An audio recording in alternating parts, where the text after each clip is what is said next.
Welcome back to NBA Today. So Luka was undefeated against Wemby as a Maverick, and last night we got our first matchup with Luka versus Wemby, Luka in purple and gold, and here is how it went down. It wasn't the best night for Victor, but we did get a couple of highlights. Here we got a jam. Bronny James made a business decision there. He's going to make highlights by accident.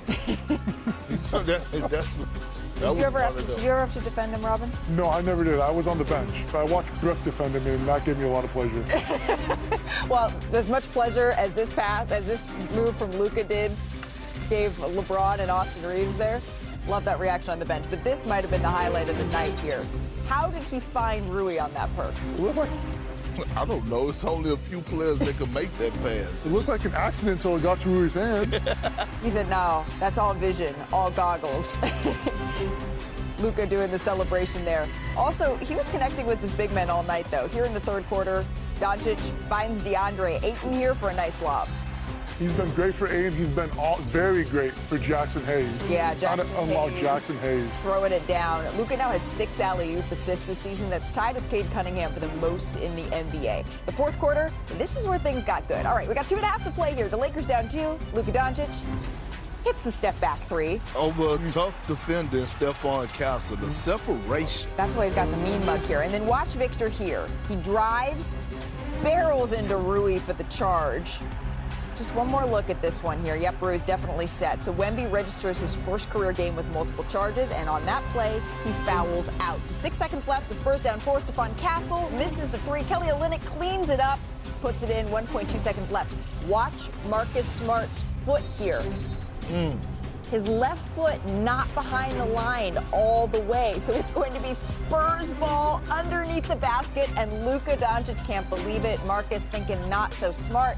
But final chance here, Julian Champagnie can't get it to go, but he is fouled here on this play. 2/10 left. Another look at this one. So Champagnie heads to the free throw line. Okay, he misses the first. Lakers fans start to celebrate, so the Spurs need a tip in on the second. A good miss here. Keldon Johnson almost tips it in. That's no time. Can't quite get it to go. They looked at Wemby wasn't on the floor for that tip in. That's true. That's true. Now, Luka has now scored 200 points in 5 games this season, 40 a game. That's the third most points in the first 5 games of a season in NBA history, behind only a pair of Wilt games. Whenever you're in Wilt company, you're doing all right here. Perk, what else is there to say about Luka's start to the season here? Where you want me to start? Luka is home. Luka is finally home. The furniture is moved in. The dishes are up in the cabinets. He's real cozy, and you can relate to this as men, you know what I mean? He's finally being able to lay on the couch, rub his feet together, and pass gas in this house. Damn it, he's getting it in. I didn't know that's the metaphor we were going with. And look, yes, he's going to have the points, the assists, the rebound. We get that.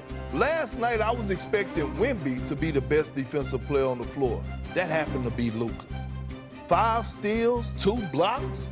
Luka Doncic all over the place, making an impact. I'm saying, Luka is really out here, and he's playing with this type of force, and he's on a mission. And we talk about the revenge tour. Yes, that was a prime example last night, prime time action, going against an elite team in the West and in the league in the San Antonio Spurs. What did you see, Robin? I saw the Lakers.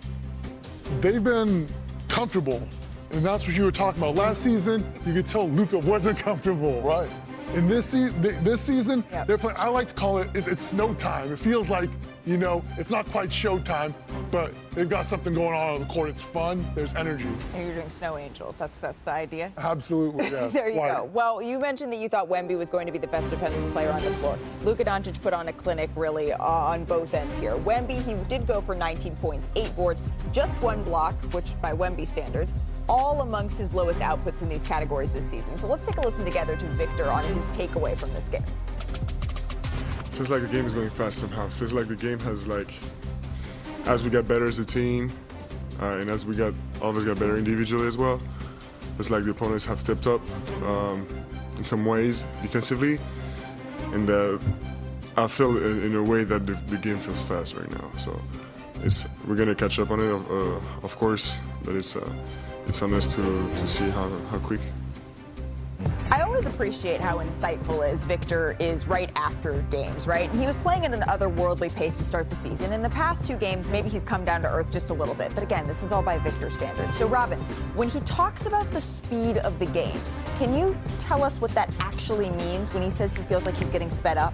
I know that's something that he was talking about with Mitch Johnson at the beginning of the season. They were emphasizing. There you go.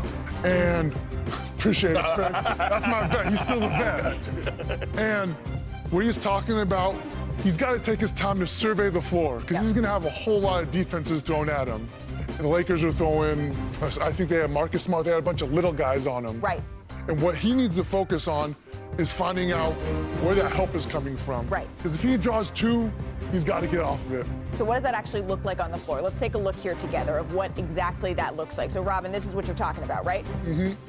Walk us through it. Marcus Smart's there. He's trying to make him uncomfortable.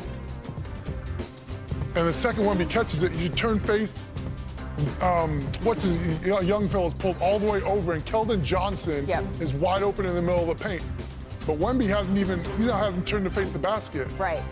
And that's something I had to learn to do as a young big. Now, I was never at his usage rate, but just turn around, take a look, and survey the court. See how the defense is playing you. And then what do you see here, Perk?